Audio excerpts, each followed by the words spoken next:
Bonjour et bienvenue dans l'Aura Durable, le podcast pour prendre soin de toi et de la planète. Aujourd'hui, on part en balade, direction les sous-bois humides du printemps. Et si je te dis qu'il existe une plante gratuite, locale, délicieuse et pleine de bienfaits que tu peux cueillir toi-même? Tu la connais? Cette plante, c'est l'ail des ours. Alors, l'ail des ours, c'est quoi? Eh bien, c'est une plante sauvage qui pousse au printemps. Tu peux la trouver dans les forêts, près des rivières, dans les zones ombragées et humides, ou encore dans les parcs de ta ville. À Saint-Omer, tu peux en trouver énormément au jardin public.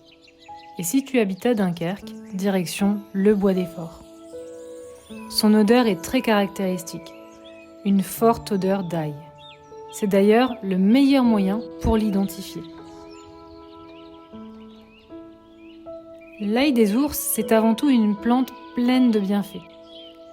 L'ail des ours est riche en vitamines, reconnu pour ses propriétés antioxydantes et est utilisé traditionnellement pour ses bienfaits sur la circulation. Alors pourquoi c'est intéressant écologiquement de cueillir de l'ail des ours? Eh bien, c'est consommer local, c'est éviter les emballages, et c'est surtout redécouvrir les ressources naturelles autour de toi. C'est une manière simple de se reconnecter avec son environnement. Mais attention, on ne cueille jamais n'importe comment. Voici quelques règles essentielles. N'arrache pas le bulbe, coupe simplement les feuilles. Ne prélève qu'une petite quantité. Laisse la plante se régénérer. Et surtout, évite les zones polluées, comme les bords de route ou les zones urbaines. L'idée ici, c'est de prélever sans abîmer la nature. Attention aux confusions. L'ail des ours peut être confondu avec des plantes toxiques, comme le muguet ou le colchique. Pour ne pas te tromper, froisse une feuille. Si ça sent l'ail, c'est bon signe. Et puis, si tu as un doute, ne le cueille pas. Mais tu vas me dire, comment l'utiliser en cuisine? Alors l'ail des ours est très polyvalent.